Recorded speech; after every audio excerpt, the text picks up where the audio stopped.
time remaining. I may go like 10 seconds.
set? Yes. Okay.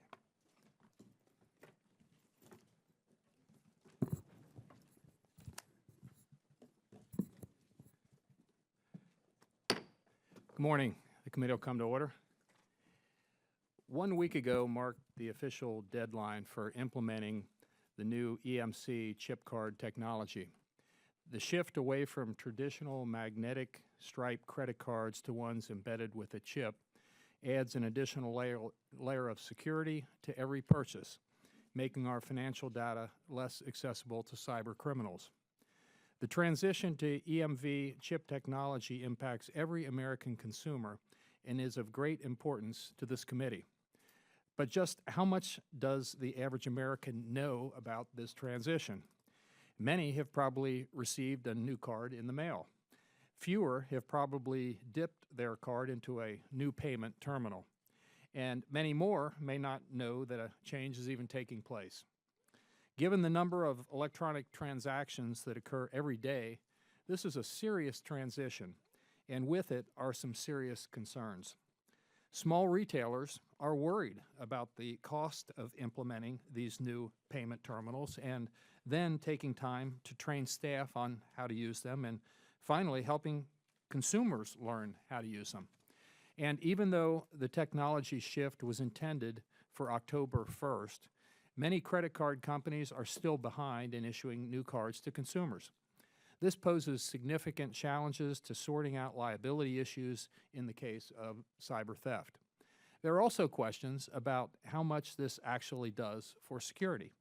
For instance, when chip-enabled cards were introduced in the United Kingdom, fraudulent charges with counterfeit cards at the point of sale fell by 56%, but online fraud increased by 64%. These challenges are real, and they impact every American consumer and most small businesses. Unfortunately, this transition seems to be catching many people off guard. A recent survey by the NFIB, the National Federation of Independent Business, found roughly half of small employers who accept electronic payments were only somewhat familiar with EMV chip cards, and a full 23% didn't know anything about them at all. Let me be clear. I did not convene this hearing today to take sides on this topic. This is a transition motivated by the private sector, not by any government regulation. And this committee concerns itself with one thing, and that is the impact of this transition on small businesses. To fully understand that impact, we must speak with all those involved. Today, we start by speaking with those who process our financial transactions. In a couple of weeks, we will speak with the small businesses and retailers who must purchase new payment terminals or risk being held liable for using old technology. We need to make sure everyone knows what's happening. The panel we have today and those who will join us in our subsequent hearings will help us do that. I want to thank the witnesses for joining us this morning to share their point of view on this transition and what it means for small businesses. At this time, I recognize the ranking member for her opening statement. Thank you, Mr. Chairman. Every day, millions of Americans use their credit card and debit cards to make purchases. With increasing regularity, people are using them to buy everything, from candy to flat-screen TVs and even engagement rings. According to the Federal Reserve, card purchases now account for over $4.8 trillion in consumer transactions annually, a twofold increase since 2007. As consumer buying habits have moved toward the use of cards, merchants, especially small businesses, have had to follow suit if they wanted to stay competitive. We have all seen this progression. In just a few years, virtually every corner store and even vendors at farmers' market have become card-enabled. While the use of electronic payments has increased in the last decade, so too has point-of-sale fraud, which occurs when thieves steal the unencrypted account number stored on a card's magnetic strip. Until recently, the U.S. was one of a handful of countries that still used magnetic strip cards exclusively. As a result, our country has been responsible for nearly half of all point-of-sale fraud globally, totaling $6.4 billion, while accounting for less than a quarter of all transactions. In an effort to decrease such fraud, MasterCard and Visa set a deadline of October 1st, 2015 for U.S. card issuers to replace magnetic strip cards with EMV cards and for merchants to begin accepting them. EMV cards offer a significantly higher level of data security than striped cards. Data on the chip is secure using both hardware and software security measures. So even if the card data is compromised, the chip itself will still be difficult to counterfeit. While EMV is a step in the right direction that will lead to greater economic efficiency, implementation has been slow on both sides of the equation. Many financial institutions and even more merchants are not yet in compliance, despite the announced transition being made over 2 years ago. In a troubling sign, millions of cards have not been replaced, and nearly 1 in 2 merchants has not upgraded their terminals to accept EMV cards. In the many discussions I have had with stakeholders, the main barriers seem to be a lack of awareness in the small business community, high costs to upgrade, and disagreements over verification methods. For small merchants, obtaining new terminals, which range from $50 to $600, can be cost prohibitive in light of the amount of risk they face. For the deli or bakery owner, small day-to-day transactions are an unlikely target for thieves with stolen card numbers. It is also an important distinction that EMV chips will protect against counterfeit cards, but cannot eliminate fraud if it is lost or stolen. That is where authentication comes into play. Small merchants have raised concern regarding the financial industry's preference for signature verification over the use of a PIN. As we all know, there have been outspoken proponents on both sides. Merchants have expressed the view that PIN is more secure, while financial firms have backed the signature method as just as secure and also more convenient.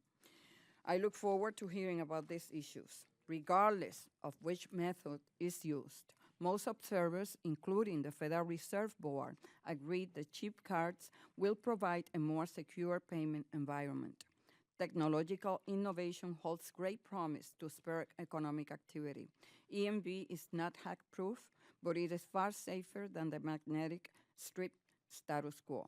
As the first step in a move toward greater protection for our financial transactions, a smooth transition to EMV will lay the groundwork for new ways to secure our data, including biometrics and tokenization.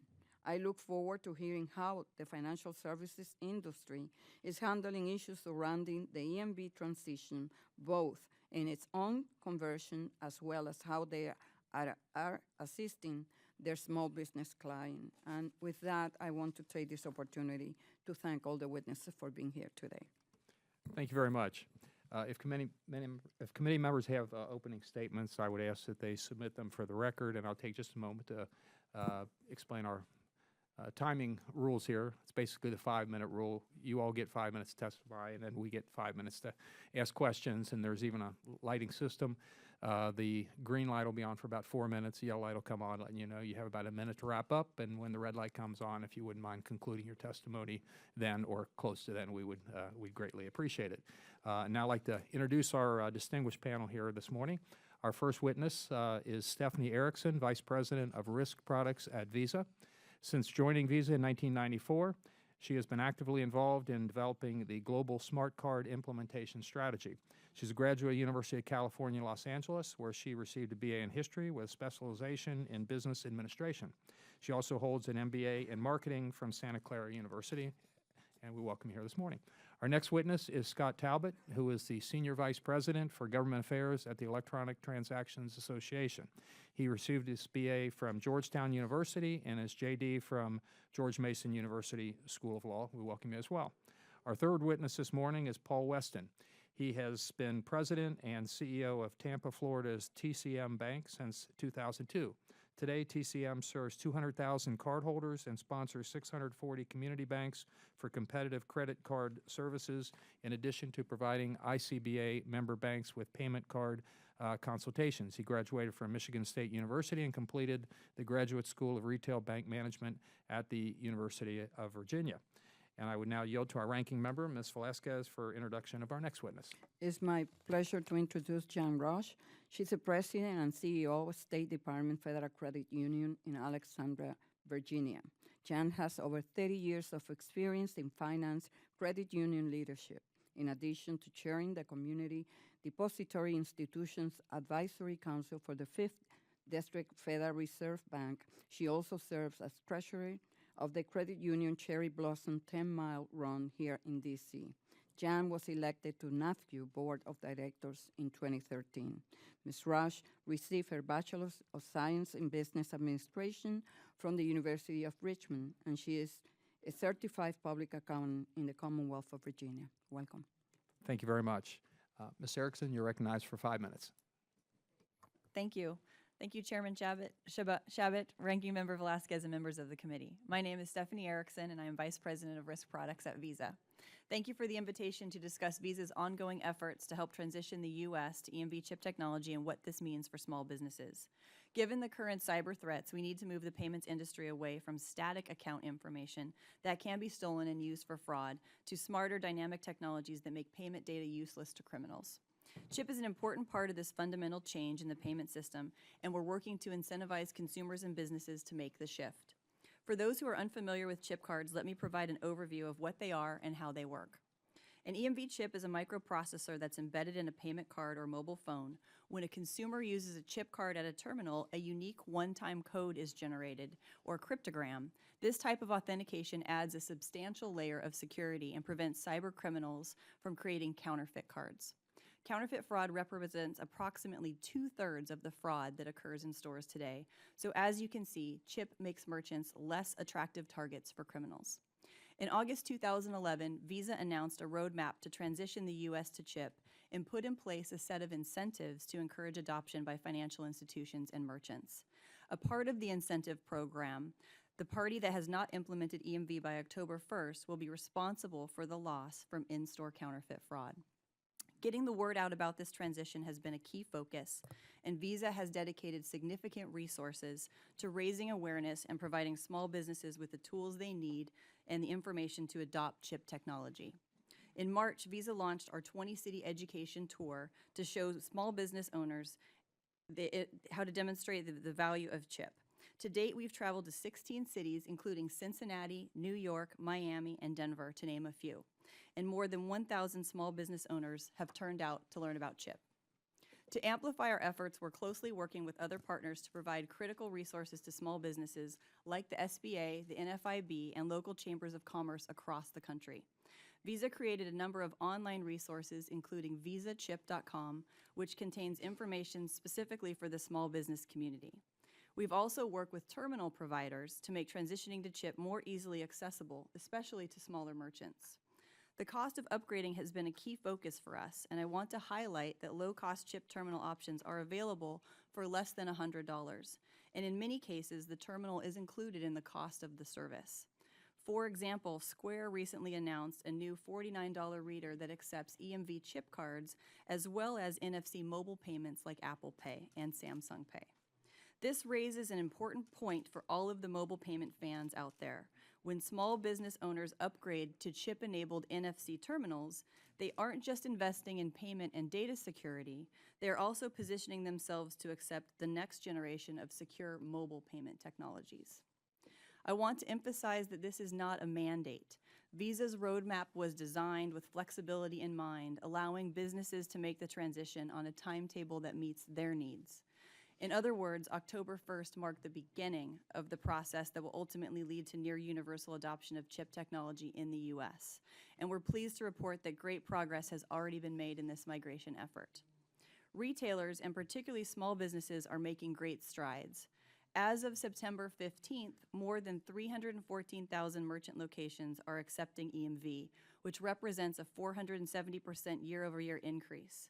Just last month, roughly 50% of the $4 billion in Visa chip transaction volume occurred at small businesses. We are also seeing significant progress on the issuing side, with more than 150 million Visa chip cards in circulation in the U.S., up from roughly 20 million a year ago, making U.S. now the largest chip card market in the world. It is important to note that while EMV eliminates in-store counterfeit fraud, it does not prevent fraud in the online environment. To help mitigate this, Visa developed technology called tokenization, which replaces the 16-digit account number with a unique digital token. When fully deployed, tokenization in combination with chip could virtually eliminate the need for small businesses to store cardholder account numbers. Today, with expertise gained from years working with merchants and financial institutions, Visa supports a wide variety of cardholder verification methods, including signature PIN and no card verification for low-risk transactions, which represent over 60% of our transaction volume. However, we see dynamic verification technologies as the way forward, and I'd like to share a few of these future technologies with you. In February, Visa launched a new opt-in service that uses mobile geolocation information to reliably predict whether it's the account holder or an unauthorized user who's making a payment with a Visa account. In addition, last month, Visa introduced a new specification that can enable a range of biometrics in the authorization of payments, such as fingerprint or voice biometrics. This innovative technology is just rolling out but has great promise for protecting consumers in years to come. There has been great progress in the past year in the U.S. transitions to EMV chip, but we must continue to work together to protect all stakeholders in the payment space, including small businesses. Thank you for the opportunity to testify today, and I would be happy to answer any questions you may have.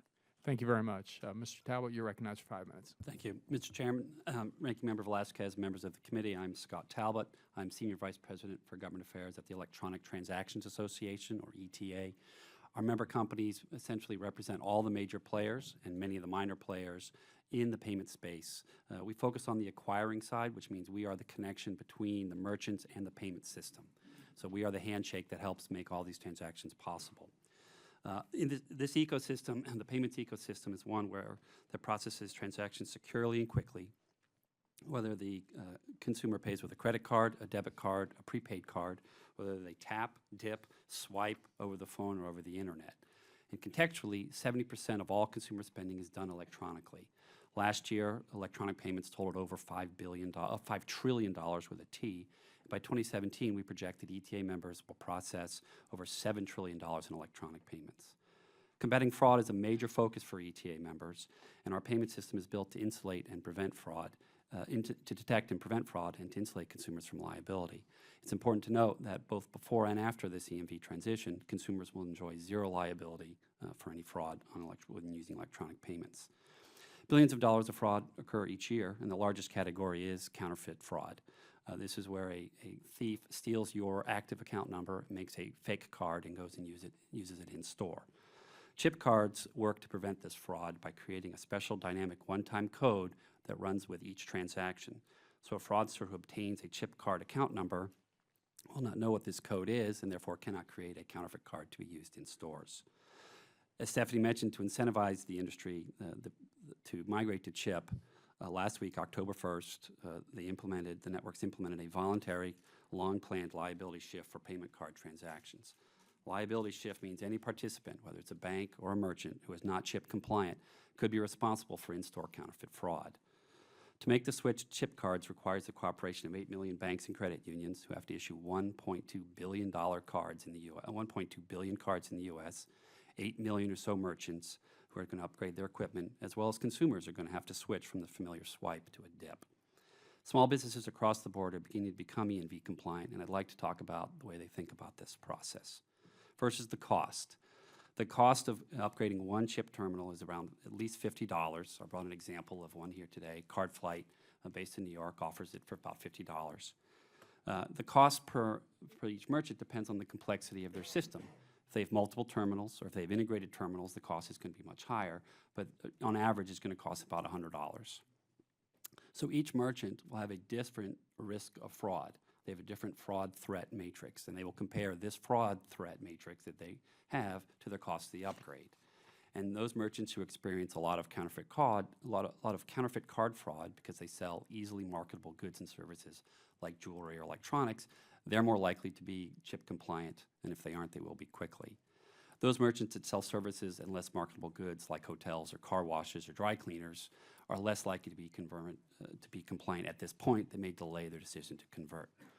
Once a decision to switch to chip cards is made, the merchant will work with their processors and other entities to get their terminals certified. This is essentially a quick audit that's done.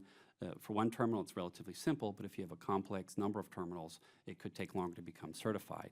And many processors are working with merchants who, if they requested to be certified before the October 1, the start of the transition, if they aren't compliant now, then the processor will actually cover the fraud for that particular merchant while they work to get them compliant.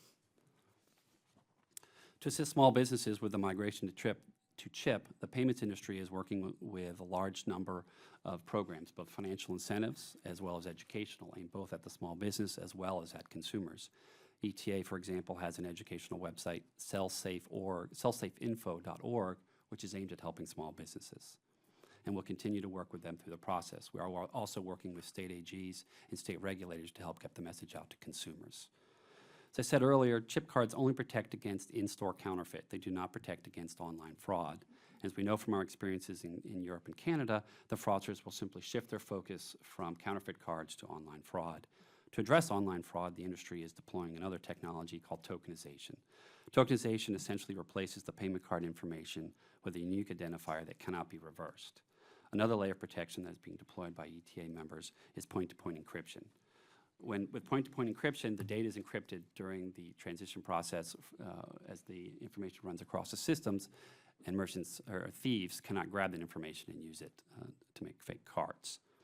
So in conclusion, ETA members are the first line of defense against fraud, and we take this very seriously, and every day we deploy a number of technologies, chip, tokenization, encryption, biometrics, and other technologies to help protect consumers, merchants, as well as the payment system from fraud.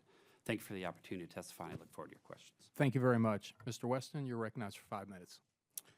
Chairman Chabot, Ranking Member Velasquez, members of the committee. My name is Paul Weston, and I'm President and CEO of TCM Bank in Tampa, Florida. I testify today on behalf of more than 6,000 community banks represented by the Independent Community Bankers of America. Thank you for convening today's hearing. TCM is a $180 million credit card bank. We issue and service credit cards to 200,000 consumer and small business customers for 650 community banks across the country. We adhere to the values and standards of service of our community bank clients, and by functioning as their back office for credit cards, we allow community banks to focus on their core competencies, small business, consumer, and farm lending. Community banks are uniquely positioned to help their small business customers make a smooth transition to EMV and are committed to doing so. EMV or chip cards are much more secure than magnetic stripe cards because they are significantly more difficult to counterfeit.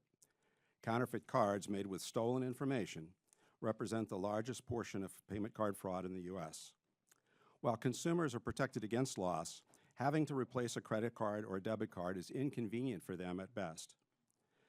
EMV, together with merchant-provided chip readers at the point of sale, will play a critical role in reducing counterfeit fraud. Community banks are joining other financial institutions in the orderly migration to deploy EMV chip technology for debit and credit cards. Recent reports indicate that roughly 4 in 10 consumers already have an EMV credit card. There's no mandate that card issuers adopt EMV or that retailers invest in EMV chip card readers. However, new card industry rules that took effect on October 1st incentivize a shift to EMV technology. The new rules provide that the liability for fraudulent transactions sits with the party, the retailer or the issuing bank, that has not upgraded to chip technology. Where neither party is yet EMV compliant, or where both parties have upgraded, the pre-October 1 liability rules prevail. That is to say that the issuing bank is responsible for fraud losses. October 1st is not a deadline in a meaningful sense of the word. Instead, the liability shift serves as a catalyst for change. Already, many card issuers and many merchant locations have enabled EMV. Others will adopt it before year end, and some will choose to defer until 2016 or even beyond. Each issuing bank and each merchant will decide when to adopt EMV based on their own business model, their vulnerability to fraud, and their management of risk. We expect the migration to full EMV chip card usage to take several years. Based on many conversations with community banks and their small business customers, I believe that most small businesses are taking a very prudent approach. to this migration. They are not buying from the first terminal salesman that makes the phone call, but they are planning to closely follow as the larger national retailers in their marketplace begin to enable EMV at the point of sale. Community banks will serve as an important ally and resource to retail small businesses making this transition. They will help their merchant customers by providing equipment, expertise, and education to guide them through the change. Since community banks are local, they serve as the feet on the street, especially for the small businesses in their communities. While EMV chip cards are an effective means of reducing fraud related to counterfeit, they are not a panacea for all types of payment card fraud. Multiple layers of security are needed in addition to EMV to mitigate the other types of fraud. End-to-end encryption should be deployed to protect cardholder information in transit, and newer technologies such as tokenization should and will be developed and deployed to protect online transactions. Now, some are insisting that PIN technology in combination with EMV is the only way to eliminate payments fraud. But PINs only protect against fraud in cases of lost or stolen cards, which is a relatively small portion of total fraud. What's more, as a static data element, the PIN is more vulnerable to compromise than active technologies like EMV or tokenization. The most important thing for cardholders to know is that they are fully protected from fraud losses, as all the major credit card brands have zero liability provisions for consumers and small businesses. The Electronic Funds Transfer Act limits consumer liability for fraud on debit cards. Customers should also know that banks are subject to rigorous examination and supervision of their data security policies and procedures. We believe that similar standards should apply to all industries that handle sensitive customer financial information. In conclusion, I fully expect that the critical partnership between local community banks and their small business customers will help ensure a smooth transition to EMV and a more secure environment for all payment card users. Thank you again for the opportunity to testify today, and I look forward to your questions. Thank you very much. Ms. Roche, you're recognized for 5 minutes. Good morning, Chairman Shabbat, Ranking Member Velasquez, and the members of the committee. My name is Jan Roach, and I am testifying today on behalf of NAFCU. I serve as the President and CEO of the State Department Federal Credit Union. NAFCU appreciates the opportunity to appear before you today to discuss EMV. Due to the traveling habits and job assignments of many of our members, State Department Federal Credit Union was one of the first financial institutions in the U.S. to start issuing EMV credit cards. Today, our credit card portfolio of over 28,000 cards is now 100% EMV enabled. EMV is the established worldwide standard for chip cards. EMV cards are still plastic, but they contain an embedded microchip that makes it harder to produce a counterfeit card that can be used at a point-of-sale terminal. This is because the chip generates a new random number identifier for each transaction. If that data is stolen, it is not traceable back to the account. It is the EMV chip technology that makes the new cards more secure, not a PIN or signature. While EMV is the new market standard for combating fraud at the point of sale and assigning liability when a fraudulent credit card is used, it is not a silver bullet solution to the broader problem of data security. Also, a chip card can only be effective if the point-of-sale terminal is configured to accept it. It is important to note that the EMV transition in the U.S. is a voluntary one established by the market and not a government mandate. Neither financial institutions nor merchants have been forced to transition. The speed of shifting to EMV is essentially a business decision that is dependent on risk tolerance. Consumers are not liable for fraud losses in general. All credit cards have zero liability provisions for consumers, and consumer liability is limited for any fraud on debit cards. This is true whether or not a card or business is EMV enabled. NAFCU has found that a majority of credit unions are transitioning quickly and effectively to EMV. Even prior to the announced shift in liability, many were already providing EMV credit cards to their members as they issued new cards or replaced older magnetic stripe cards. This is true even though there is a greater cost for EMV cards at credit unions. At State Department Federal Credit Union, our cost for producing an EMV card is nearly double a non-EMV card. A truly secure payment system must be one that evolves to meet emerging threats and utilizes a wide range of authentication technologies: EMV, tokenization, encryption, biometrics, and more. There's no panacea to avoid data theft. Accordingly, NAFQ does not support any single solution, such as a PIN mandate, to require consumers to enter PINs for every transaction. A PIN is a static data element that is still vulnerable to theft. A PIN mandate would not have helped prevent recent consumer data breaches such as Target, Home Depot, or Michaels. Requiring PINs would not prevent online or mobile fraud, often referred to as card-not-present fraud. This type of fraud is also expected to rise significantly after the EMV transition, as it has in other countries after their EMV transitions. For my credit union, card-not-present fraud was about 40% of our gross fraud this past year. NAFQ has long supported comprehensive data and cybersecurity measures to protect consumer-sensitive data. Credit unions and other financial institutions already protect data consistent with the provisions of the 1999 Gramm-Leach-Bliley Act. Unfortunately, there is no similar regulatory structure for other entities that may handle sensitive personal and financial data. GLBA requires financial institutions to address the risk presented by the complexity and scope of their business. This allows flexibility and ensures the regulatory framework is workable for both the largest and smallest financial institutions. Gramm-Leach-Bliley is an example of how scalability is achievable for varying size businesses. In conclusion, a truly secure payment system must be one that is constantly evolving to meet emerging threats and uses a wide range of dynamic authentication technologies: EMV, tokenization, encryption, biometrics, and more. When it comes to EMV, what matters most is the chip technology that makes the cards more secure.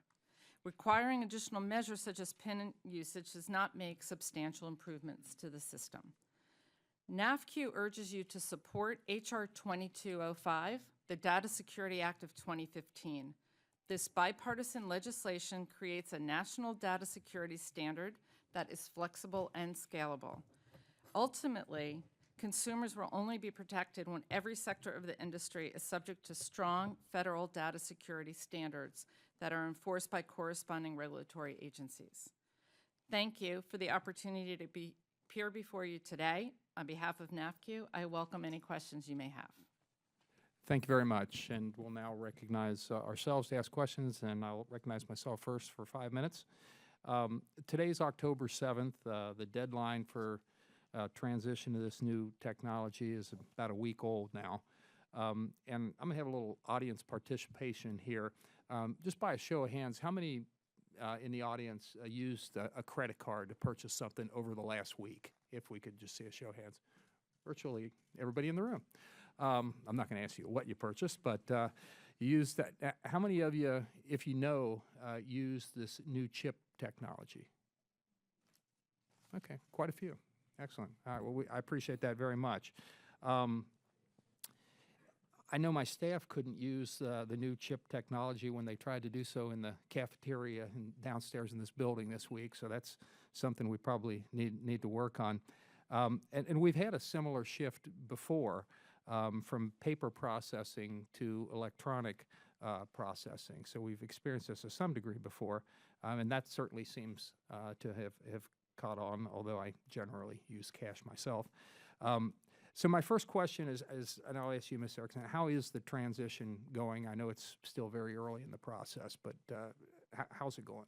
Yep. Thank you, Mr. Chairman. So we know from other countries that have moved to chip technology, it typically takes about 2 or 3 years after the liability shift date to get to roughly 60 or 70% of a country's domestic payment volume being a chip card used at a chip terminal.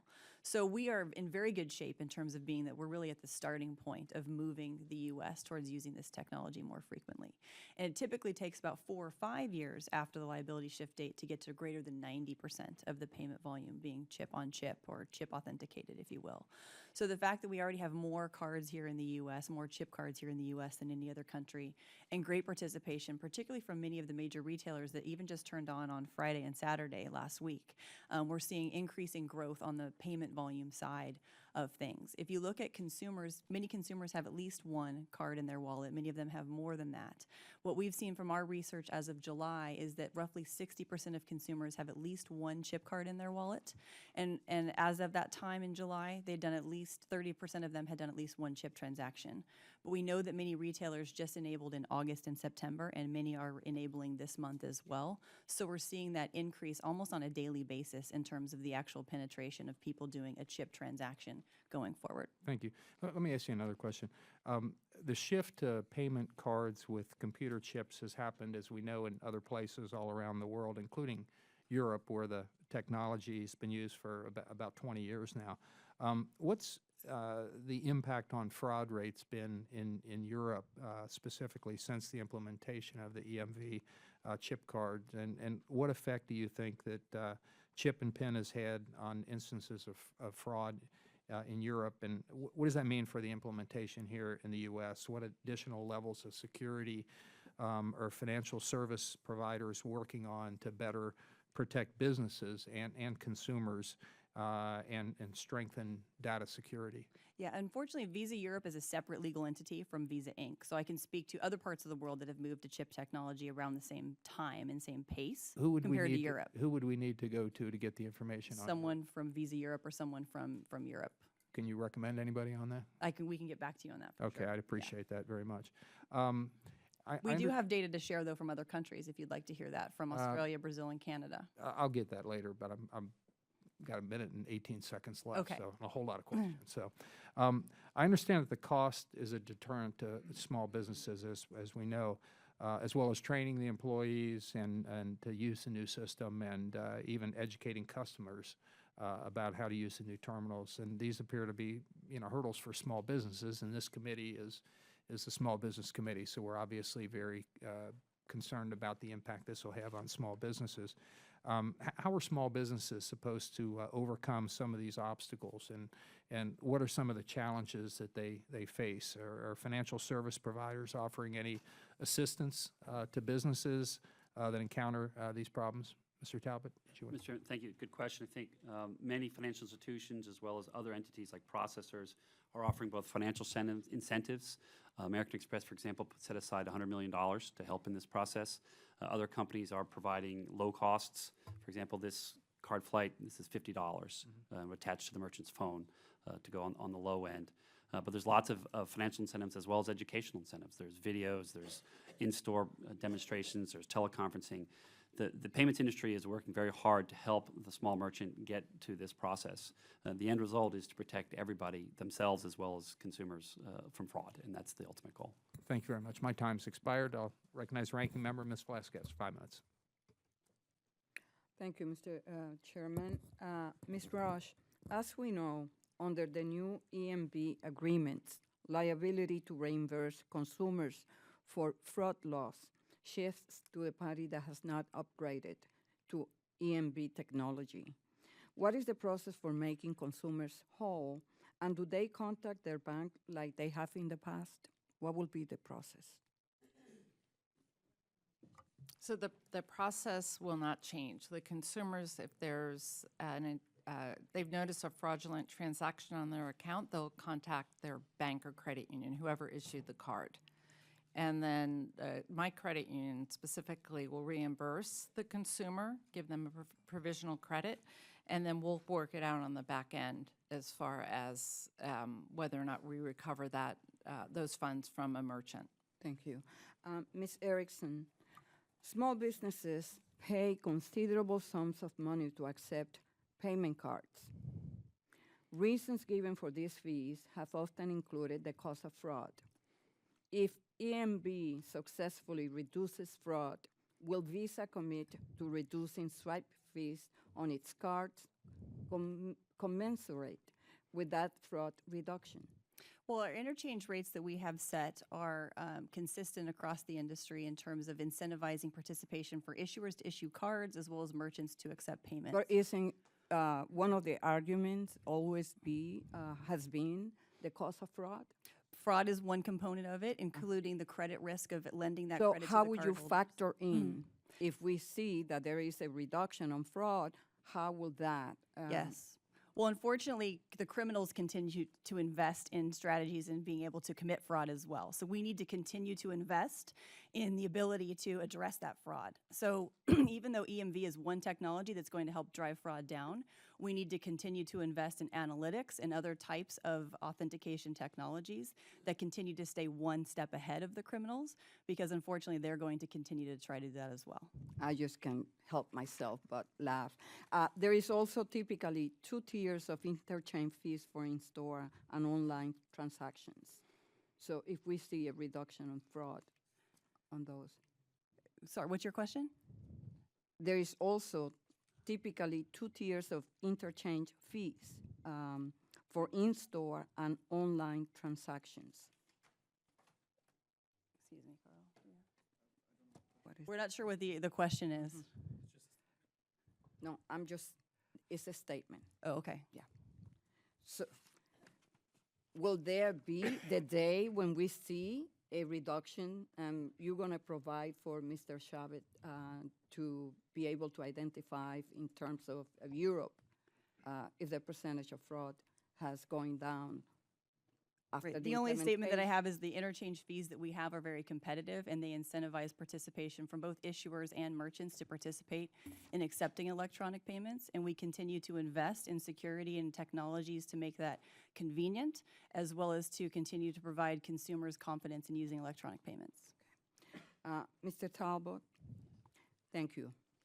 In Europe, where the EMV chips have been in use for decades, point-of-sale fraud is virtually non-existent. What took so long for the standard to be implemented here in the U.S.? Well, it's two different systems. Probably the better way to answer the question is why was Europe implemented so quickly? And the answer is they did not have continuous access to the internet that we do. So in Europe, when a card was presented, the merchant needed a way to verify that transaction at that point, since they would have to batch their transactions for authorization later that day when they could access the internet. And the chip helped them do that to verify the card at that point. They couldn't do it later because when they went for authorization because the customer was gone. The U.S., by contrast, has always enjoyed continuous access to the internet and the ability for merchants to process and gain authorization of that transaction in a couple seconds. And so there was less of a need for other authentication methods at the point of sale, which is why the U.S. is now and soon will be in line with the U.S. One other quick point is we look at other technologies like tokenization and encryption. The U.S. is far ahead of Europe and other countries in developing and implementing those. So these things don't move exactly lockstep. It's sort of cat and mouse type approach. Thank you, Mr. Chairman. Gentlelady yields back. The gentleman from Nevada, Mr. Hardy, who is chairman of Subcommittee on Investigations, Oversight, and Regulations, is recognized for 5 minutes. Thank you, Mr. Chairman. Ms. Roche, I'd like to start with you. In your testimony, you mentioned that the large consumer data breaches that happened in places like Target and Home Depot would not have been averted by a PIN.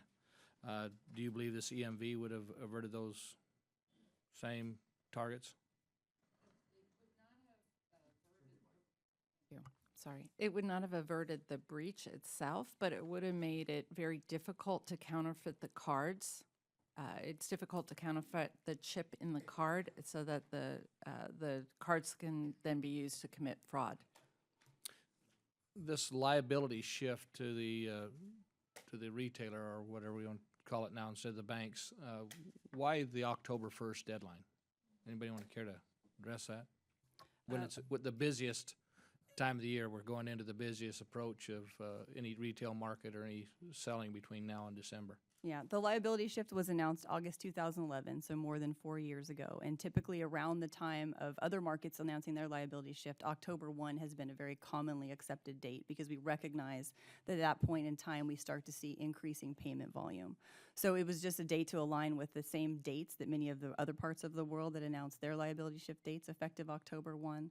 When we announced it in August 2011, we also made it October 1 of 2015. We as in Visa? Or We as in Visa, other payment systems had their own announcements of liability shift dates.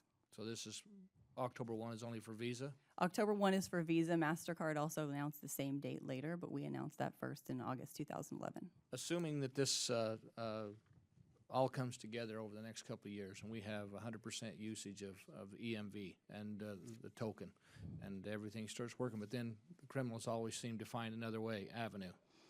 is the liability shift still on the retailer, or does it go back to the bank? Well, so the liability shift actually is once the merchant has invested in chip technology, they are then protected from any liability for counterfeit fraud. And merchants are not having any liability for lost and stolen fraud, which is also commonly associated with PIN. So the liability shift is specific to EMV and counterfeit fraud. Once a merchant's made that investment in a chip terminal, they do not have liability for counterfeit fraud. Okay, just to be very clear, that once they've had that investment, then that liability goes back as it was. Right. Thank you. EMV cards become more and more commonplace in the United States market. For the first time, liable for fraudulent card use if they have not upgraded the reader technology software. What will the cost of this upgrade cost for small businesses? Have you included all the other residual costs that they'd have to implement it? You know, training and the whole. Has that cost been in the analysis? Because it seems awful low to me for. Yeah, so I'm a small business owner previously myself. So. Many of the small business owners that we've been talking to on our 20-city tour, as well as working with the Chambers of Commerce and other parts of the industry, have mentioned that the upgraded chip technology for some of them has been kind of like replacing a cell phone, where they get a new device and they may change processors, they may shop around to get a better processing deal that actually may save them money compared to what they're paying today to process magstripe transactions. So for some of them, the upgrade to EMV chip technology is not only giving them that protection against counterfeit fraud liability, but many of them are future-proofing their business to accept mobile payments and investing in some other technology that may help them run their inventory or their supply chain and manage their businesses more effectively. So some of them are doing other investments and add-ons as they move to EMV chip technology.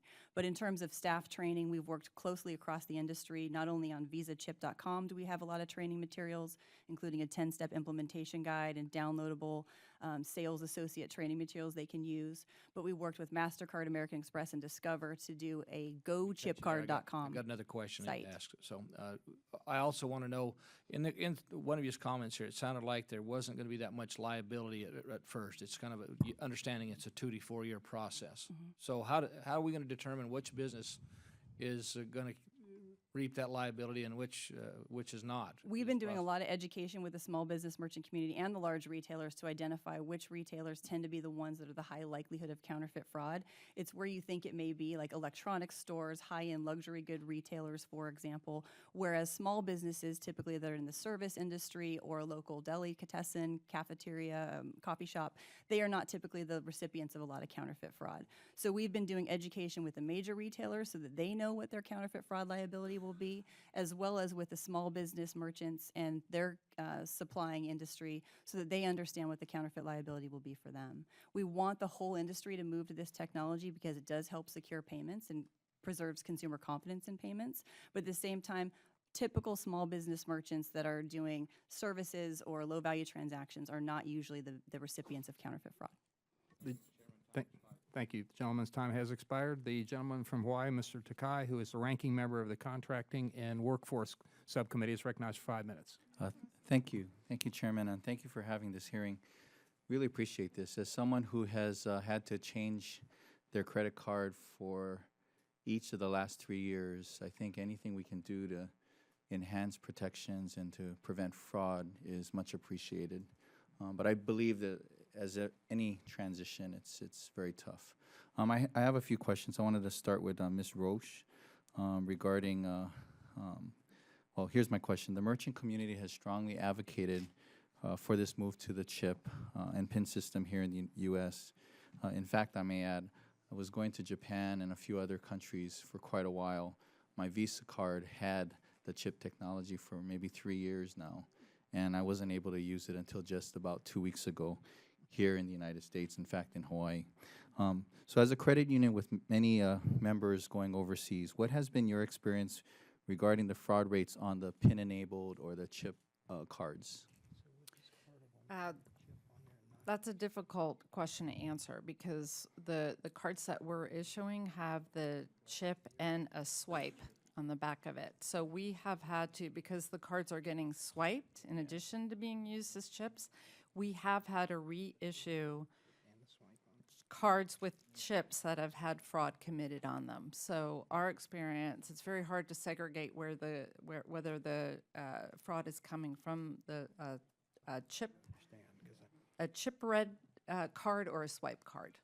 So the merchants are going to push us now to, if they have it enabled, to use the chip Correct. instead of the swipe. They're going to ask us to do it, although we could do both, either. Well, a lot of it depends on how the readers are programmed, but in my experience in using the cards, if there is a chip in the card and the merchant has the chip reader enabled, it will force you to use the chip side.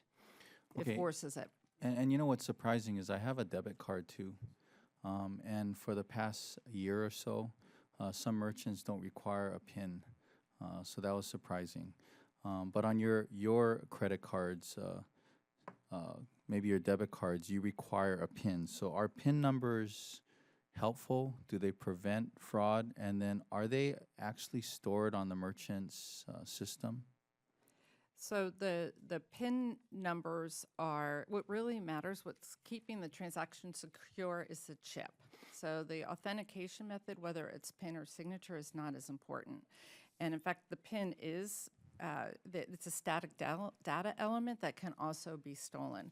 But what's most important is that the information on the chip is what's making it more secure, because that's a random number generated authentication method that changes every single time and cannot easily be counterfeited. That's what's the most important about this transition. Okay, thanks. And then to Ms. Erickson, on your website, it states that you're rolling out the chip and choice to give merchants greater flexibility on their payment options. Do Visa rules allow merchants to require PINs on every debit transaction if that is the flexibility they prefer? We support PIN as well as signature as well as no cardholder verification. So our rules provide flexibility for merchants and for issuers depending on the type of transaction that's being conducted. For example, transactions up to $25 do not require a signature or a PIN, and transactions up to $50 at grocery stores do not require a signature or a PIN either. So it gives the flexibility to the merchant depending on if they want to enable PIN or signature, or also be compliant with the rules and not require either signature or PIN for the transactions that qualify for that. We do know that roughly 50% of the merchant locations in the U.S., particularly small business merchants, don't have the incremental security technology that would secure and encrypt that PIN. So many small business merchants haven't opted to invest in PIN technology. But we do support that whether or not on the issuing side or on the merchant side they want to invest in supporting PIN or signature.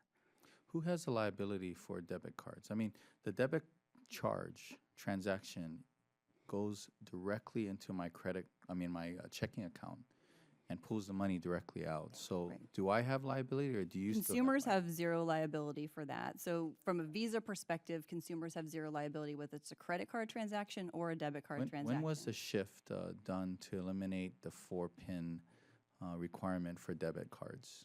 I don't understand your question. Debit cards required the PIN for many years until, like I said, just about a year ago, I was able to use my debit card without my PIN. For many years, you've been able to use your Visa debit card as a signature card or without Really? a PIN for point of sale. Typically, if you're using it as a PIN, it's going over a different network that requires a PIN for that transaction, or to get cash back at the point of sale or at the ATM, for example.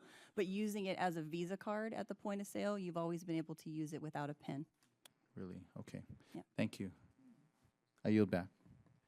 Thank you very much. Gentleman's time's expired. The gentleman from Missouri, Mr. Lukemeyer, who is the vice chairman of this full committee, is recognized for 5 minutes.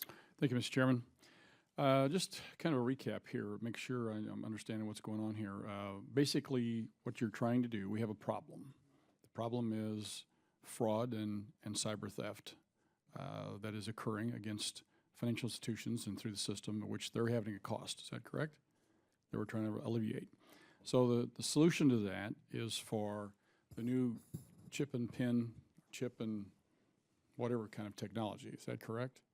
Yes. And we need to, and the cost of this, if I get this correct, is borne by the banks or the transaction companies versus the merchants have a small cost to get a new terminal and some software or whatever, and then the consumer has zero cost. Is that all correct? So the consumer has zero cost, but it's a shared cost across the industry in terms of the banks investing in reissuing the cards, because chip cards are more expensive to reissue, and also on the merchant side in upgrading their infrastructure to be able to have the chip readers. Did I hear a while ago the cost to reissue cards $50? Is that right? To reissue a card is not, it's more the terminal side is roughly in the $50 range. The card can be about $1 to $5 depending on the size of the institution and the number of cards. What's the $50 in? $50 is the square reader is $49 that a merchant Oh, can buy okay. to accept payment. So that's a merchant cost? It's a merchant cost. Okay, so it costs them $50 to be able to read the cards? Right. Okay. Okay, so knowing all that, are there complaints out there? What are the complaints about doing this? I think Appears it's, that we need to do this. I know I can tell you from being in the financial institution business, you know, my institution, local institution, got hit with some of these cyber deals, and to me, this is a concern from now on. You know, here in Congress, we have a responsibility to try and work to try and protect the government data, but also to help where we can the business and industry and consumers to be able to protect their data. And this is a huge problem. It's a burgeoning problem for our entire society and the world as a whole. And so this is something we're going to have to figure out over the long haul from now on, because this is, you know, I think you used a quick comment a while ago, 70% of all transactions are with credit cards now, is that correct? Electronic. Electronics, Right. okay. So if we're heading that direction, we're going to have to be able to protect the data.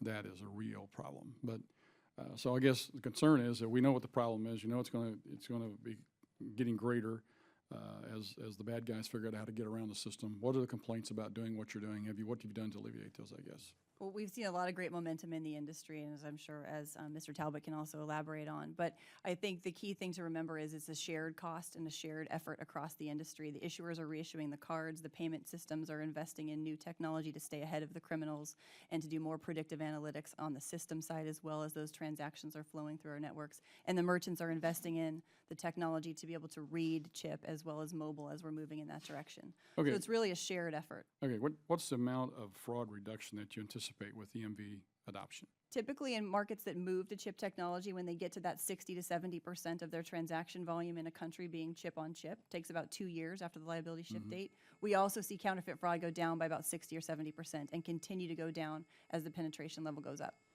Okay, and a while ago you also talked about new technology. This enables you to do mobile technology on taking transactions on a mobile basis, as well as you're looking at biometric safeguards as well as encryption. At what point or how quickly do you anticipate getting to that type of safeguard? For tokenization is typically used on a mobile phone today or in an e-commerce transaction. So tokenizations today where you put in your account number on your Apple Pay device, for example, and your account number is actually replaced with a different number, a digital token. So that's something that's becoming much more prevalent. It's already in use today in Apple Pay, for example. Okay, so basically, what about the biometric? How quickly is that? Biometric is also being used in mobile technology as well. So when you do Touch ID to authenticate yourself to a smartphone, many more smartphones are enabling that. And so Touch ID and biometric is one way that's already being enabled, particularly on smartphones. Okay, so we have it on a mobile transaction. What about a merchant? How is he going to be able to take that? Is that how quickly do we move that? We don't see that a lot in the face-to-face merchant environment using your card at a reader today because it's incremental investment in being able to do biometric. It's much more prevalent today on the mobile phones. Okay, well, how quickly do you anticipate that happening? I mean, I assume that, you know, I think there was a comment a while ago about the PIN technology is not perfect. If encryption is better, how long will it take to get there? Well, encryption's a different technology. I don't know if you want to talk about encryption, Scott. Yeah, sure. So encryption is being rolled out now. There are a number of companies that offer it to merchants if they'd like to avail themselves of it. Some are and some haven't. It's sort of behind this migration to chip. But it is out there, and I suspect, Congressman, that it will move pretty quickly, because what we'll see, and this goes to your question, Mr. Shabbat. What kind of costs are, if I can ask one more question real quick, what kind of costs are affiliated with that? For going to tokenization, Yeah. It's marginal. I don't have those numbers exactly, but I know. When you say marginal, is it $2, $20, $200, $2,000? It's a couple cents per transaction at this point. All right, thank you. I'll leave you back. Thank you. The gentleman's time has expired. The gentlelady from California, Ms. Hahn, is recognized for 5 minutes. Thank you, Mr. Chairman. I appreciate you holding this hearing. Ms. Erickson, and I understand what we're trying to do here. There was a problem.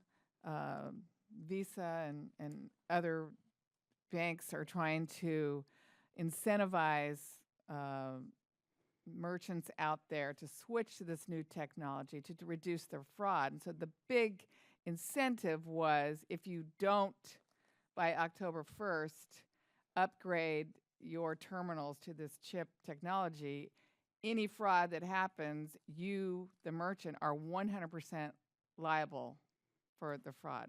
Was that There's some clarifications to that. I mean, in general, the direction is if a merchant doesn't invest in a chip terminal, they may become liable for any fraud if it's a chip card used at their store, but the mag stripe is still read off the back of that card. So if it's a mag stripe card where the issuer has not invested yet in chip technology, and if right? that mag stripe card experiences fraud at a merchant location that also does not have chip, it's still the issuing bank who's liable for that. So the merchant is only liable for any fraud at their location if it's a chip card that's been used at their store where they don't yet have a chip terminal, and so they're reading the mag stripe on that card. If that turns out to be a copied mag stripe, a counterfeited mag stripe, then that merchant could be liable for that transaction, yes. But it's not for mag stripe cards that have not yet been upgraded to chip, and once the merchant upgrades to chip, they are then protected from any liability. Correct. Okay, so it's a little confusing, I think, to some of our merchants. And in my district office in Los Angeles, we sort of did a informal survey of our small businesses, about 30 of them.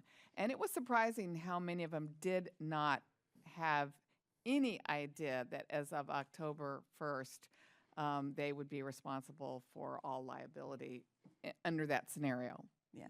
The one you just described.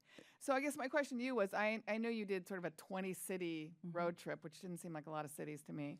And there's a public website that people could go on. But, I know a lot of my small businesses, kind of don't operate in that world of just automatically going on a website to see what's going on in their world. Do you really feel like that you did a good job of communicating this? Well, And just from my informal, unscientific survey, a lot of my small business did not comprehend what was happening as of October 1st. Do you think you could do a better job, or where do you think maybe your communication failed to reach a lot of small businesses? Well, as we said before, it does take about 2 or 3 years after the liability shift date to get to 60 to 70% adoption of chip technology. So we really are at the start line, and we've been doing a lot of education to this point, but we're also continuing. We're not stopping. So next week I'm going to be in Chicago working with the Chamber of Commerce there, doing another small business education tour. Just last month, we did the Small Business Development Centers Conference and educated the small business development centers who counsel and provide support for small businesses so that they would have the resources that they need to be able to provide that information. So we are continuing to get the word out. We're not stopping. We're certainly trying to continue to get the word out. But just because you don't get the word out doesn't mean that scenario that you described isn't a reality. Yeah, well, their processors are also responsible for communicating that to them. So it's not only Visa and MasterCard in the industry, but the processors that the merchants work with are getting that information out. And many of them are providing incentives for them to do an upgrade to this technology. And so there's many different touch points with the merchants to get the information out. Again, a lot of the counterfeit fraud is concentrated in more of the higher end retailers where you see high value transaction volume, not typically in a lot of the small business merchants. Right. But we're not going to stop in terms of our education effort. Right. And, this is another issue, but I will say that my Visa card that's held by Wells Fargo sent me a letter with sent me the new chip card, and then subsequent to that, sent me a very serious letter saying that, just to let you know, we are transitioning to the chip card. We can see that you are still using your other card. And I don't know how many people got that, but that freaked me out because I had already had one card compromised earlier, but I knew I had gotten rid of my other card. I shredded it, and so that upset me. When I went through the 1-800 number to call them, oh, that's a mass email we sent out to everyone. So I think that's, unfortunate. And I talked to some other people who also, with different cards, had gotten that same mass email. And I think that's unfair to the consumer to send that sort of scare tactic letter saying they could see that I was still using my other card. And I don't know what we can do about that, but that's for another hearing. Anyway, thank you. I yield back my time. I thank you.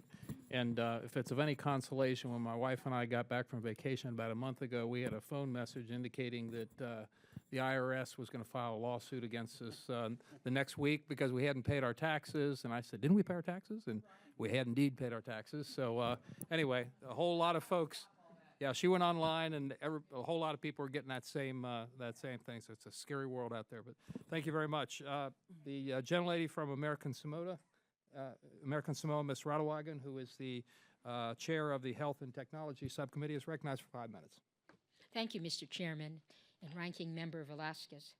I also want to welcome the panel. Thank you for appearing today. I have a couple of questions for Ms. Erickson. I was hoping you could tell me more about Visa's opt-in geolocation service called Visa Location Confirmation. I understand this service could benefit customers who travel, like my constituents back in American Samoa. Yeah, thank you, Congresswoman. Yes, mobile location confirmation is a new service that consumers can opt into. Depending on their financial institution, more and more financial institutions are enabling this service. And it allows them to associate their mobile phone with their account so that we can detect whether or not their mobile phone and their purchase is happening within the same vicinity.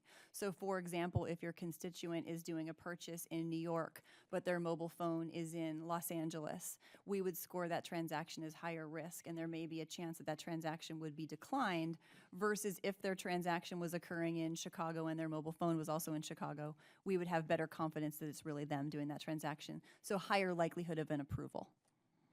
Thank you.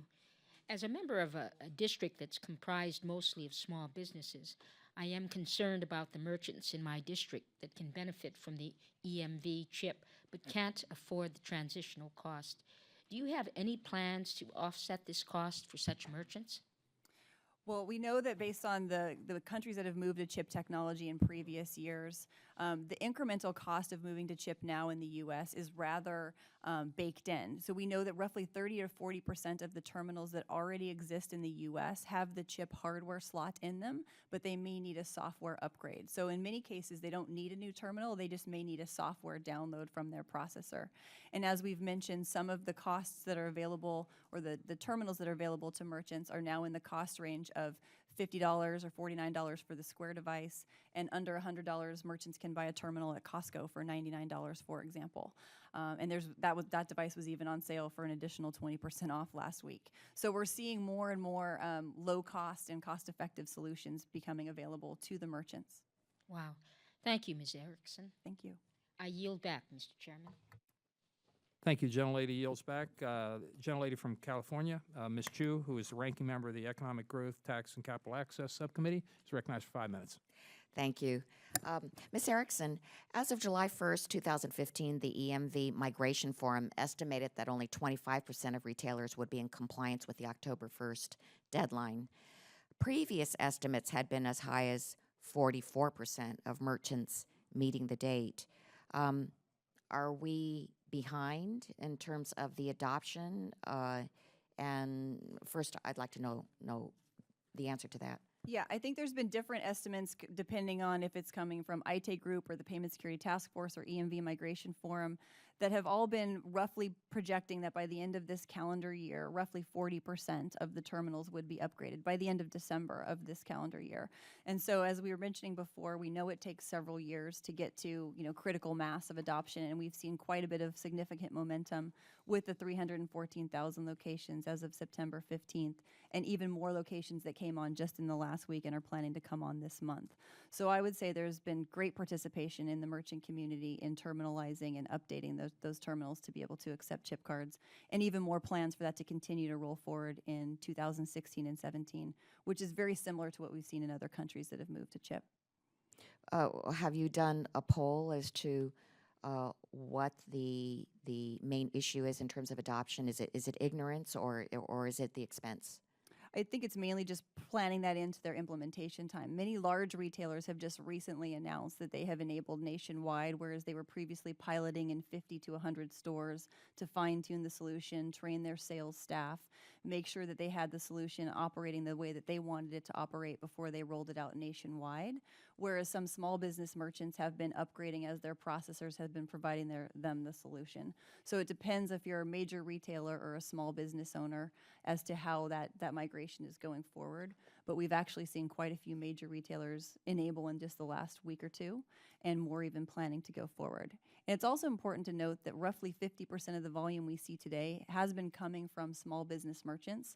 So many members of the small business community have been upgrading to EMV and are continuing to do so as they go forward. So in these other countries that you mentioned, such as Brazil and Canada and of course, the EU, are they at 100% compliance now? They're at roughly 90%, so it did take about 4 to 5 years after the liability shift date in each of those countries to get to 90%. There are still some cards and some terminals in Australia and Brazil, for example, that are not 100% updated to chip. So it really depends. There are still some merchants that may decide that they're going to wait, and there's still some issuers that haven't reissued all of their cards. But that's really the benefit of the liability shift, is it provides that incentive, but it's still ultimately the end party's final business decision as to whether or not they invest. And have they been able to successfully reduce the fraud in those countries? Yes, we've seen typically around the time of the liability shift date, 2 years after that, they got to 60 or 70% of their volume being chip on chip. The criminals tend to do a last run at counterfeit fraud right up to the liability shift, and then a couple months and years after until they get to 60, 70% of their volume being chip on chip. And that's also when we see that counterfeit fraud start to go down, is when a country gets to around 60% of their volume being a chip card used at a chip terminal. And Mr. Weston and Ms. Roach, you talked about supporting HR 2205, the Bipartisan Data Security Act, which would apply Gramm-Leach-Bliley standards for all industries that handle sensitive financial institution. Can you elaborate on the data security measures that you have to meet under this act? How would this change for all financial or for all of the other merchants that you think should have these kind of standards? I think the important thing here is that any entity that's handling consumer financial information needs to have some respect for the privacy of that information and the duty to protect it. And today there's not a clear national standard, a federal standard, that everyone who handles that sort of information has to abide by. Financial institutions, be they credit unions or banks, are certainly subject and are regulated and are examined. The retail industry today has no standards. And I'll add that the details are provided in my written testimony, but agreed, the national standards would be very important to ensuring that the data is not breached, it's not taken. Okay, thank you. I yield back. Thank you. Gentlelady yields back. The gentleman from Illinois, Mr. Boss, is recognized for 5 minutes. Thank you, Mr. Chairman. And I guess my first question is to Mr. Talbot. When you show the swipe device, right, and you say it's about $50, and there's many makers of that device, are they already competing on a price basis for the merchants? I know every place we go now they've got it. It doesn't matter whether it's taxi cab, barbershop, wherever, that they're using. If they aren't a larger merchant, where it's in their cash register or they're available right there at the register, they have those. So do you see a competition on those? Or? Yes, sir. The payments industry is highly competitive, and there are a number of players who can provide a card reader, whether it's an actual equipment device maker, processors can cut a deal. Everyone is trying to get the merchant's business, and they are competitive both on the price of equipment as well as services. So with that, are we seeing the education? Because as a small business owner myself, I know that there's many that don't know and don't understand the liability that is going to be put on them. Right. Do you think that those companies then are also trying to educate and let people know?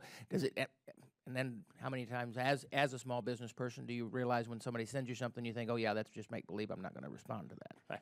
Well, I think that everyone in the industry, at least from ETA members, are actively pursuing education as well as financial incentives to offer to small businesses to let them know.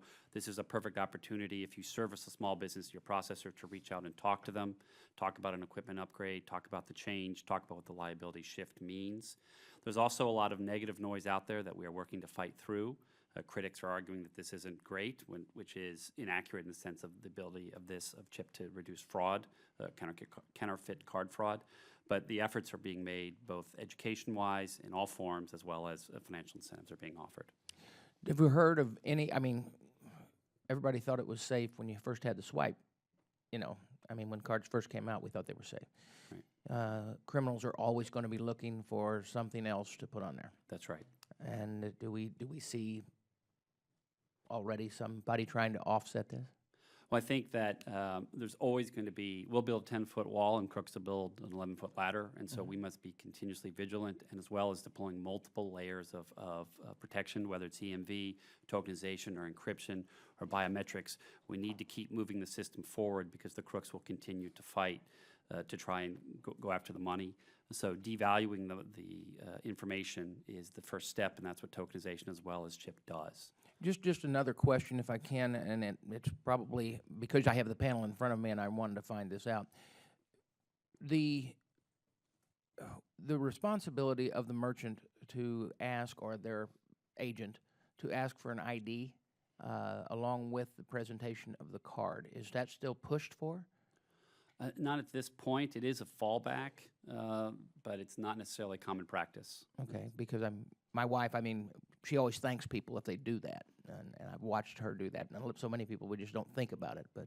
Yeah, no, merchant, it doesn't have liability for lost and stolen fraud, and so typically checking an ID and all of that would be associated with that. So the merchant's actually protected against any liability for lost and stolen fraud. Okay. There are some merchants that may want to ask for an ID, particularly some gas station merchants sometimes do that, where they will ask for an ID, and we do allow that, but we don't require it. Okay, all right, thank you, Mr. Chairman, I yield back.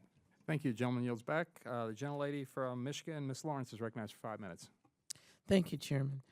I'm very sensitive to the larger financial institutions and the smaller financial institutions. So my question today will be directed to Mr. Watson and Ms. Roach.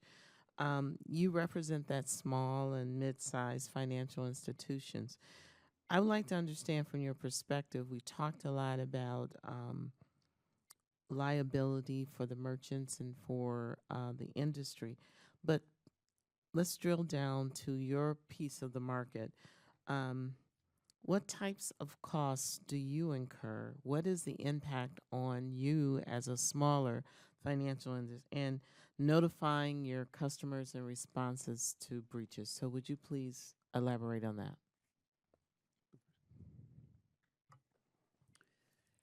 So at our credit union, we take breaches very seriously because we know how disruptive they are to the consumers. I think someone on the committee mentioned how difficult it is when your card gets compromised to get the new card, activate it, get all of your authorized payments set up against it. It's a very difficult and then concerning problem. It just it doesn't feel good. You've been compromised. So what we do is proactively make phone calls when there is a breach, such as a large a Target breach or at Home Depot, where so many cards have been compromised.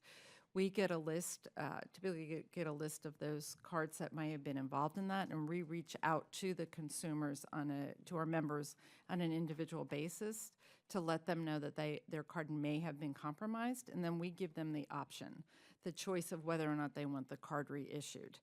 And that is probably a much more expensive pro-consumer way of handling it, because otherwise you're forcing the consumer to switch the card out and And Ms. Roach, if I could just say, you know, there is a difference between your local credit union and the national financial institutions. One of the things I hear a lot is that personal touch.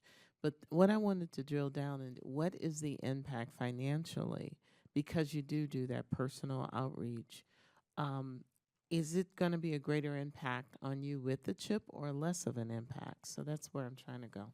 So that's a great question, because really the EMV and the chip is a first step and only helps with one type of fraud that's being committed. And then we've also talked about all these other different technologies that are coming into play to help combat the other ones. But what NAFQ and our credit union supports is that there is HR 2205 to implement a national data security standard.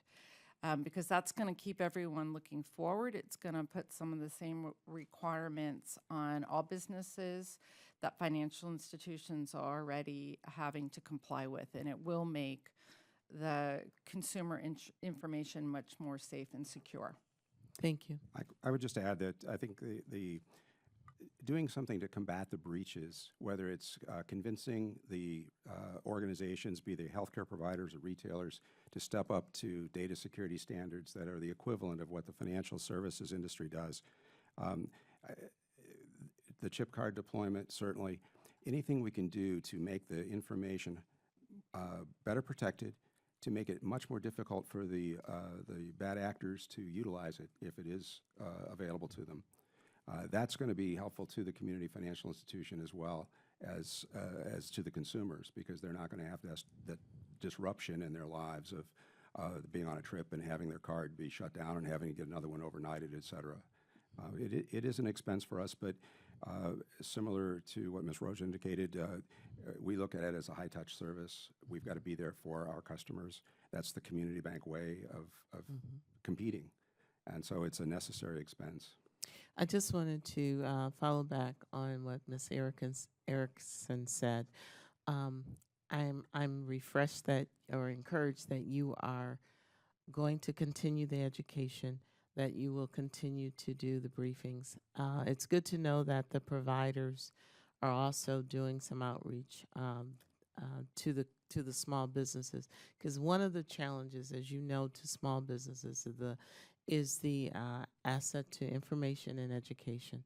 And so I really, any way that we can enhance that with public announcements or anything that we can do through our chambers, I really encourage that. Thank you. Thank you. Thank you very much. Gentlelady's time has expired. I yield back. Thank you. The gentleman from South Carolina, who is the chairman of the subcommittee on economic growth, tax, and capital access, is recognized for 5 minutes. I thank everybody for being here. I find this really interesting. It brings me back to my commercial paper classes in law school. But and the shifting of liability is certainly a worrisome but understandable thing. And it sounds like everybody on the panel thinks this is a good idea. I haven't heard anybody argue against it. The chip cards only help for in-person transactions, right? So what percentage are in-person versus others? Can anybody quote those statistics? Yeah, I think of the total fraud, Congressman, about half is in store, and of that, about 2/3 is in person. So we're talking about 3.5 or so billion a year. Half and 2/3. Half of all fraud is online, half is in store, and of that half that's in store, 2/3 is counterfeit fraud. Okay. Counterfeit card fraud. And you say that encryption is the biggest tool you have to fight online fraud, right? Yes, sir.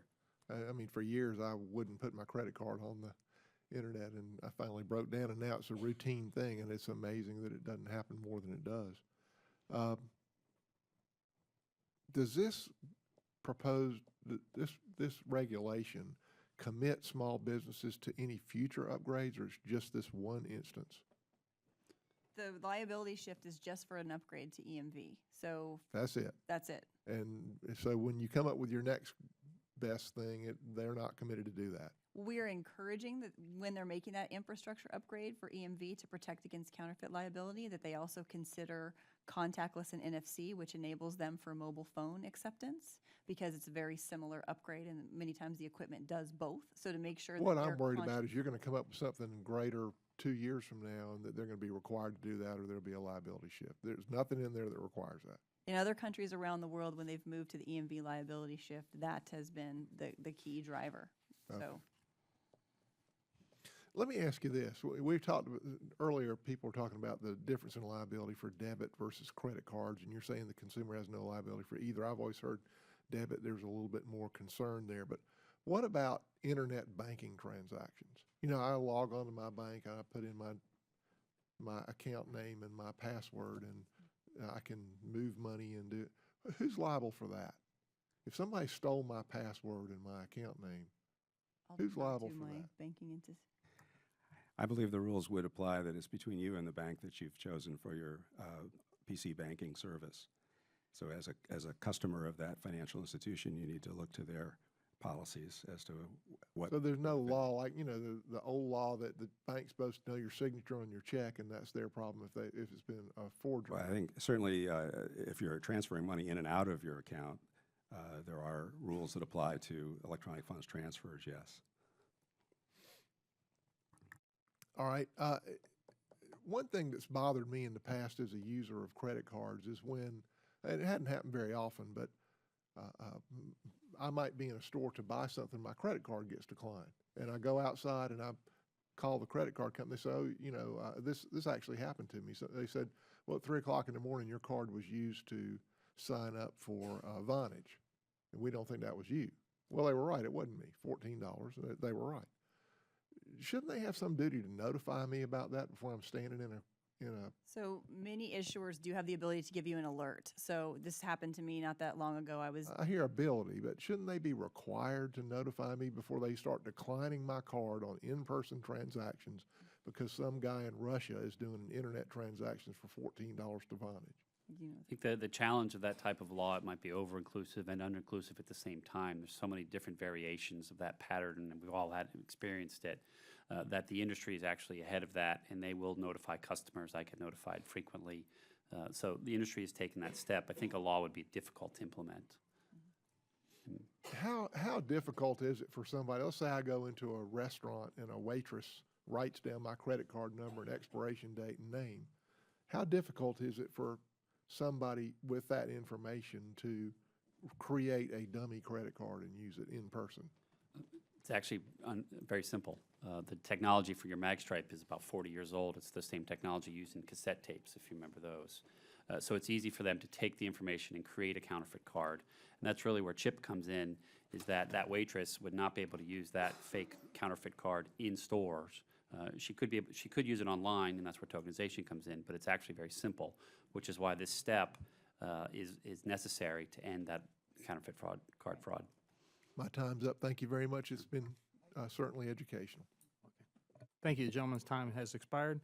The gentleman from New Jersey, Mr. Payne, is recognized for 5 minutes. Thank you, Mr. Chairman, and to our ranking member. And the gentleman from South Carolina, I tend to agree with you. This has been very, very educational, as for some reason I have more problems with the cards I use than I've ever wanted to imagine. Mr. Payne, it seems like I agree with you a lot. Absolutely. Let me just ask, and this is for Ms. Erickson or Mr. Weston. I'm concerned about that the EMV required will affect, small banks. In my district, I have the only African-American owned bank in the state of New Jersey. And, naturally it's a small business. Minority banks control about $5 billion in assets as comparison to, say, a Wells Fargo that by itself has some $1.7 trillion in assets. And it's estimated that it's cost banks and credit unions approximately $3.04 for non-EMV cards, but the cost to produce the new EMV cards is almost twice that cost at approximately $5.81. How can we ensure that small business banks and credit unions are not put at risk because of these requirements? Well, speaking from the community banker standpoint, I think the best way for smaller issuers to participate is through a combined program where we combine the buying power of those banks and collectively do processing arrangements or purchasing arrangements to bring those costs down to what is a more competitive figure to help them out. That's certainly what we've been doing at ICBA. Yeah. And from a Visa perspective, we're certainly working across the industry to drive down the cost as much as possible by streamlining the implementation process, streamlining the certification process. So when those banks come online to enable their back-end system to process that chip one-time code through the system, we've done a lot to drive down that cost of implementation, certification, and enabling that chip technology to go through the system. Okay, thank you. Ms. Roach, you know, your testimony, you stated that in the United Kingdom, online fraud rose 79% after their EMV transition. Online fraud in the UK has doubled as well. Based on these facts,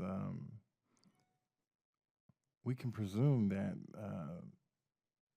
the U.S. should soon expect a significant spike in online fraud.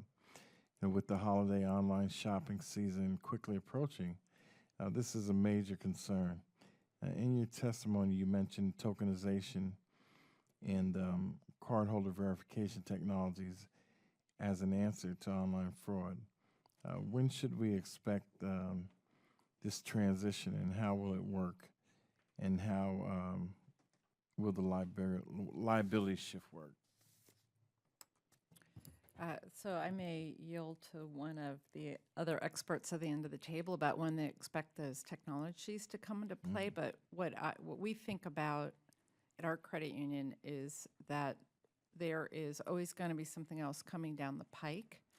And so that the best way to protect the consumer data and protect the payment system and keep that fully functioning is to have a national security, data security standards in place. And that's where the HR 2205 becomes important, because it gets all of us focused on making sure that we are staying ahead and keeping up with the latest technologies in play and keeping the information secure. Yeah, as it relates to the other technologies, we really look at them as a layered security approach and working together. So from a chip perspective, as I mentioned earlier, there's already more chip cards in the U.S. from an issuance perspective than any other country. And on the merchant side, we're seeing more and more merchants enable chip acceptance every day. End-to-end encryption also protects that data when it's in a merchant system. It makes it harder for a criminal to break in and get that data. But when we move to more and more of the transactions being chip transactions, if a criminal breaks in and gets that data, there's a lot less they can do with it. They can't use it for counterfeit fraud, for example. So encryption and chip technology work together. Encryption secures the data from being accessible, and EMV chip data makes that data less valuable to a criminal if they get at. And then tokenization works well also for the online environment and for mobile applications, where we're replacing the account number with a different number. So that way, if the criminal gets that, they also can't use it for anything. They can't use it for counterfeit card fraud, and they also can't use it for online fraud either.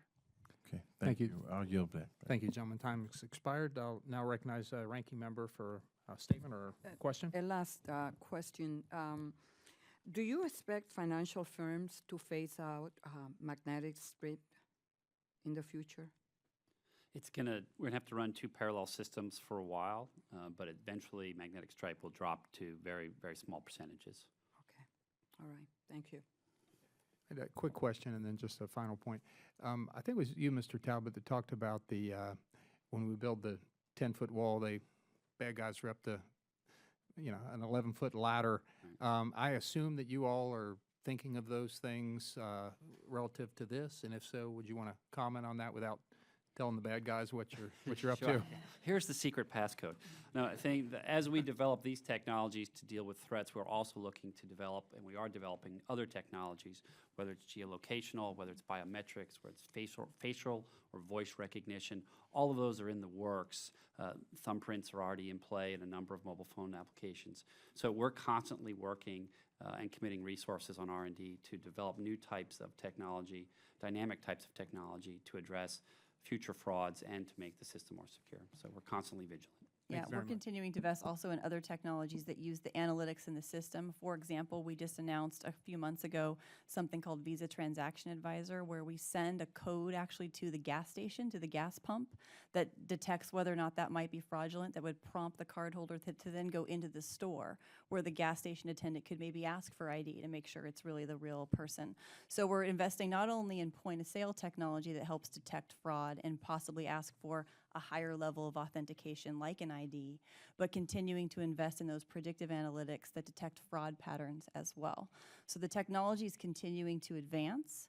There's also some work in the industry called 3D Secure 2.0, which is going to allow the sharing of data like IP address and billing and shipping address matching for internet or online transactions that will help better predict any fraud in the online environment. And so there's continued advancements that are happening there as well. Thank you. And I think we heard from a number of, on both sides of the aisle, members who indicated that this was very helpful, and I think we learned a lot. Hopefully the public did as well in kind of educating people about what's happening here.